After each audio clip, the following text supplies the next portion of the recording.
Hello, welcome to our first kind of substantial lecture. We talked a bit in introductory fashions, but this is our first kind of content-driven lecture. We're going to look at Indigenous people before European contact. Now, as you'll see, we'll drift past that. But really, we're just trying to kind of establish a basic point about who the Indigenous peoples, notice that plural, we'll come back to that point later, but it's an important point. Who those Indigenous peoples were at the time of contact.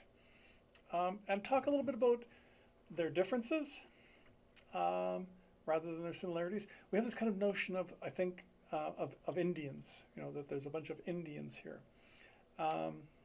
And what I want to point out, and what our readings this week certainly will deal with as well, is suggest that that's not accurate. And in fact, that who is here, who they are, what they're doing, and their histories are in fact really quite complex. And so that's worth talking about. So today, we're going to look at a couple of general considerations about Indigenous people in what is now Canada, North America broadly, but certainly we'll focus on Canada. And then we're going to use three quick examples. And I'm going to give you what we might call potted histories. By potted histories, I mean, kind of condensed histories of these people. These are tiny, quick stories about them so that we can situate them a bit. We're going to look at three groups: the Mi'kmaq, who then and now lived in Nova Scotia, eastern New Brunswick, and Prince Edward Island, and to some extent Newfoundland as well, but that's kind of a complex factor which we don't really need to talk about today. But kind of, East Coast, maritime, with a small m, a maritime people. Then we're going to look at the Haudenosaunee, the Iroquois, Six Nations people, who live in our area right around here in Niagara. And really significant military, diplomatic, and trade force in central North America, central northern North America throughout this time period.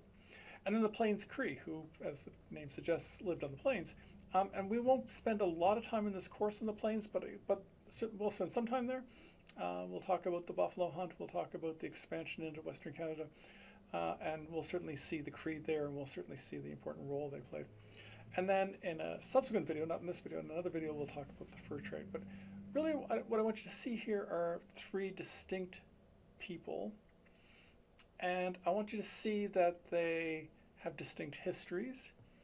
And rather than thinking about a world where Europeans dominate entirely, I want to introduce you to a world where Indigenous people dominate entirely. And I want to suggest to you that that doesn't end when Europeans arrive. In fact, Indigenous people will be major players in many of the stories we tell, particularly in the first half of the course, less so later, but certainly in the first half of the course, they're major players. In fact, in many cases, the dominant players in these stories. I'm choosing three geographic areas: East Coast, Central, modern Quebec, Ontario, and the plains for obvious reasons. I want to spread out the people we're looking at. But we'll see, too, that these three people play significant social, political, military, diplomatic roles in their areas. And I just want to give you that kind of general sense of that. But I really want you to see that rather than thinking about a world where Indigenous people have no history and history begins when Europeans arrive, I want you to think about an ongoing, dynamic, historic place that Europeans walk into. And they will change it eventually, but it will take a long time, a couple hundred years to change that. And in the beginning, for the first 100, 200 years, minimally, the story is more shaped by the Indigenous people than it is by the Europeans. So the story that they walk into is the dominant story, not the Europeans. The Europeans are kind of interlopers. They're just kind of walking into somebody else's story. So I'll pursue that a bit later. Very, very quickly to begin, we should acknowledge geography, the kind of basic resources that are available to a people. And this is all of Eastern North America, but even there you can see kind of different resource-based possibilities, subsistence possibilities for people. You can see, for example, in much of Quebec and the Maritimes, a kind of mixed hunting, fishing territory. You can see in that green area around the Great Lakes, that's the Haudenosaunee territory. It's mostly agricultural. They certainly would have hunted and fished as well, but agriculture is the more important force there. You can see to the south of that area, an area marked by mixed hunting, fishing, and agriculture. And then further to the west, where the Cree would be, you can see it's largely a hunting economy, subsistence orientation. And that does not determine a people, but in the same way that, in Europe, they're not growing grapes in England. There's geographic, physiographic limits to what resources are available in different places.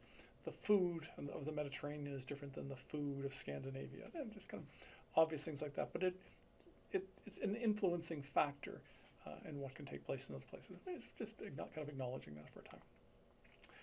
I also want to point to some of the complex language features of North America at the time of contact.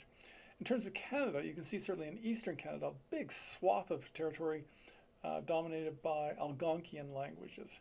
That means of Algonquian-speaking people. It's important that you understand that these are language groups, not languages. There's different languages within that big, large territory, but that they're related languages. You can think of this like European languages, like Spanish, French, and Italian are Romance languages. They're linked to Latin. They're all derived from Latin. None of them are Latin, but you can see the connections in fairly obvious fashions. They're distinct languages, but you can also see the relationships amongst them. Can a Spanish person and an Italian person speak? Kind of. They can work their way through. Probably in print it's easier because they can see the connections more clearly. But you can see that they're just related languages. Much the same here. A Mi'kmaq person in Nova Scotia can speak to the Maliseet people who are next door in western New Brunswick. They probably couldn't speak to the Plains Cree. The languages are just that too far apart. Have a common core, common base, but really quite different by that point in time. So think about it that way. And again, I just want you to see that diversity that we see in North America at the time. See, that diversity is extraordinary on the West Coast. In the areas that we'll be looking at in North America, in Eastern North America in particular, not so complex, but certainly still a variety there. We're going to begin with our first group, the Mi'kmaq. Mi'kmaq, as I mentioned earlier, in Nova Scotia, Eastern New Brunswick, and Prince Edward Island. They are a maritime people, and again, I'm using that maritime with a small m. It's not a big M, it's a small m. They are a people who live around the resources and possibilities afforded by the sea.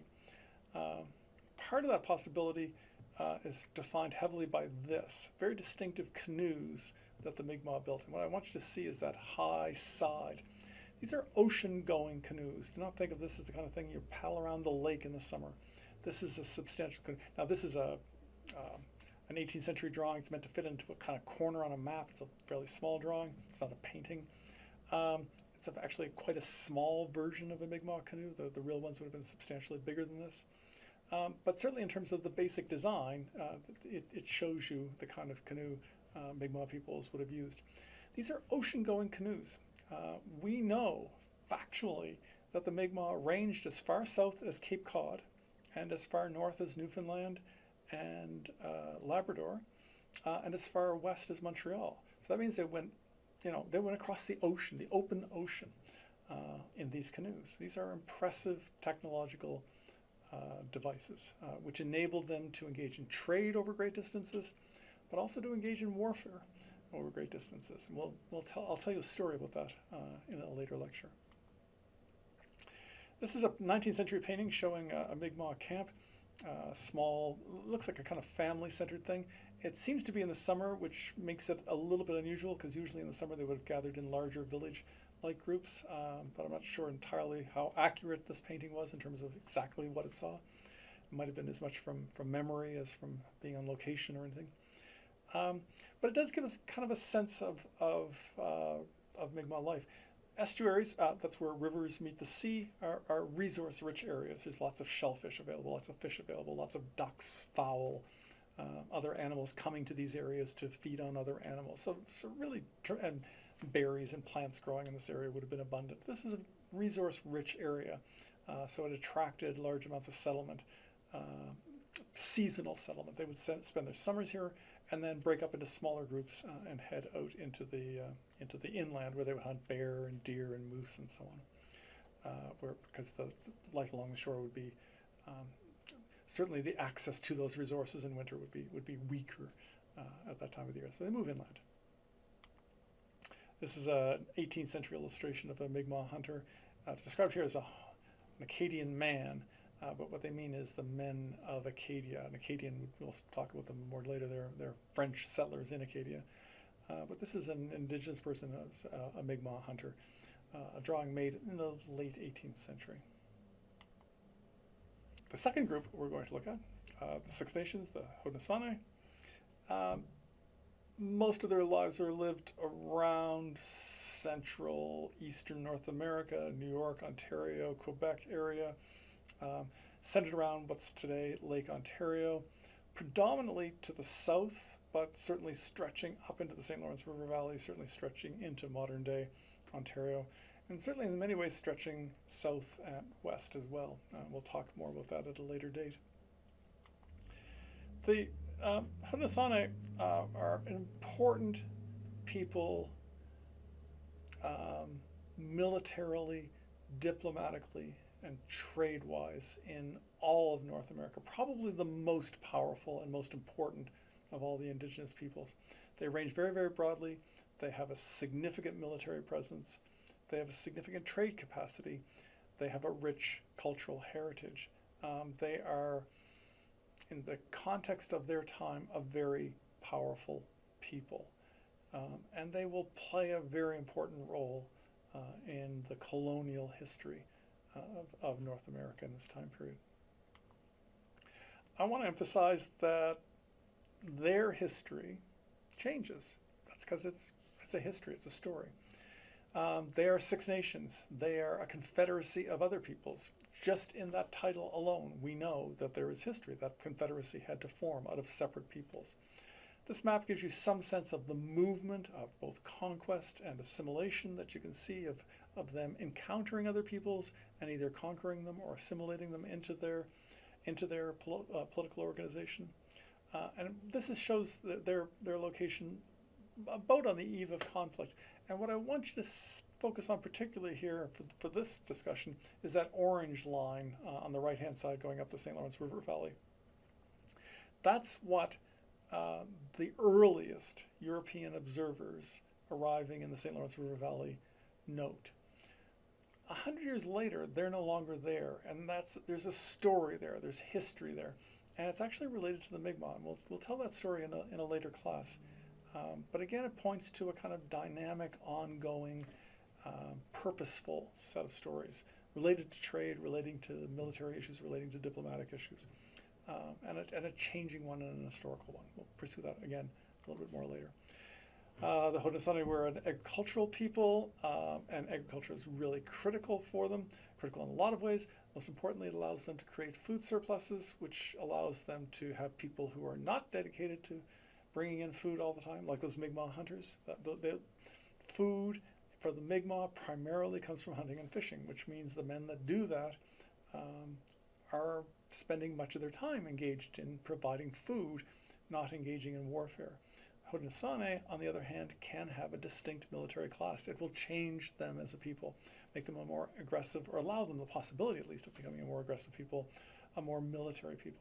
And I don't mean to in any way suggest any kind of savagery or anything like that. This is a pretty normal human development in societies that undergo these kinds of changes. They lived in large villages, largely supported by that agriculture, but also largely supported by their expansion, their assimilation of other peoples, and so on. We don't know a lot about these villages in great detail. There's some survive from the 19th century, but from this early period, they're wooden. They tend not to last that long. We have some archaeological evidence that gives us some sense, for example, of how they were laid out and so on, but we don't have great senses of exactly how they worked. But I'm sure an archaeologist would tell you that they know more than I'm telling you. I'm not an archaeologist. I'm giving you a kind of simple overview of this. But you can certainly see substantial villages where 2,000 to 3,000 people lived at a time. And that points to significant social organization, food capacity, military capacity, and so on.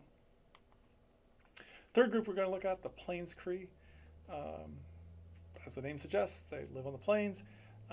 Their major source of subsistence is not agriculture. Without a steel plow, you really can't farm on the prairies. But there's an abundance of big game, and the buffalo in particular. And the buffalo really are the dominant feature of subsistence life for Indigenous peoples on the prairies in the period before European colonization, but well into the 19th century. The buffalo provides food for these people. It provides skins that make clothing, that make shelter. There's an element of spirituality attached to the buffalo. Buffalo really are at the center of Plains Cree existence. This is a Blackfoot robe, as you can see here. But you get a clear sense of, first off, of the beautiful handiwork involved here. I mean, the detailed beadwork on this thing is just extraordinary. But also that it's it's a key resource, the buffalo, for these people. Again, we see history. I want to point out what European explorers were finding in the 17th and 18th century when they arrived on the prairies, which was the Plains Cree occupying this territory between northeastern Alberta and southern Manitoba across Saskatchewan.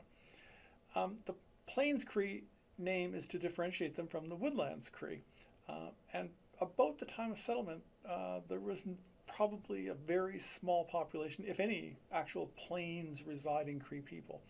They move onto the prairie in response to the fur trade, which of course is an element introduced into, well, not introduced into, but certainly amplified by the emergence of European colonization in this world. So the Plains Cree are people who are historical, like the other ones, a distinct people, but engaged in their own course of improving their own lives, of providing for their own people. And where the Mi'kmaq and the Haudenosaunee are largely, well, to some extent, setting their own course. That will change for both people over time, but largely setting their own role and in their own place. The Plains Cree are adapting much more significantly. In fact, moving into new territory, engaging in warfare to do so, pushing other people aside. It's a long-standing war between the Blackfoot and the Plains Cree, and the Sioux are involved in that as well. So there's a long-standing warfare there, but it's related to trade. It's relating to finding a stronger place within the trade. So what do I want you to take away from this? Simple things. We don't need to have detailed understandings of the history of the Mi'kmaq people or the Haudenosaunee people or the Plains Cree people. Certainly in other courses we'd be looking at that kind of thing. But in this course, I want you to have a general sense of who they are and a general sense of their placement, and see that they will be there playing significant ongoing roles in our story. But for the time being, I want you to see that we do not have just an undifferentiated mass of Indians, as some people might say. We have different peoples. We have different cultures. People who speak different languages and have different foods, different religiosities, all kinds of differences involved here. And we have different histories. These are people interacting with different people. They're engaging in different types of trade. They're engaging in different types of warfare. All kinds of differences mark these people. And it's really, really important that we understand in a course like this that the group of people Europeans encounter are not a single group of people. They are many different people with many different interests, with many different cultures, with many different cultural histories, engaged in different trades and different relationships with one another. Europeans will be walking into ongoing stories. And while they'll change those stories, and increasingly so over time, for minimally the first 100 years, but probably we can safely say for close to 200 years, Indigenous people, depending on the particular place we're looking at, but Indigenous people were still the dominant people in much of North America.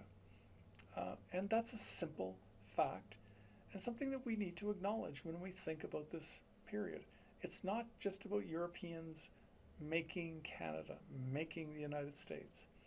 It's about a group of people coming in contact, forging some relationships, some of which are successful, some of which are peaceful, some of which are based on trade, some of which are based on warfare, and stories coming out of that. But in many ways, those basic indigenous stories that the Europeans are walking into, those are powerful, ongoing, sustained stories. They will not be changed by, Champlain and 20 guys showing up on the St. Lawrence River, sailing down to Lake Champlain. A story we'll tell next week. I can't stress enough, Europeans will change that story, but not for a long time and not significantly for a long time. And that's a useful thing for us to keep in mind as we begin this course. Next video, we'll talk a little bit about the fur trade, which is probably the first sustained and certainly the most long-term relationship between Indigenous peoples and European traders. And we'll pick up that story in our next video. Take care. Bye-bye.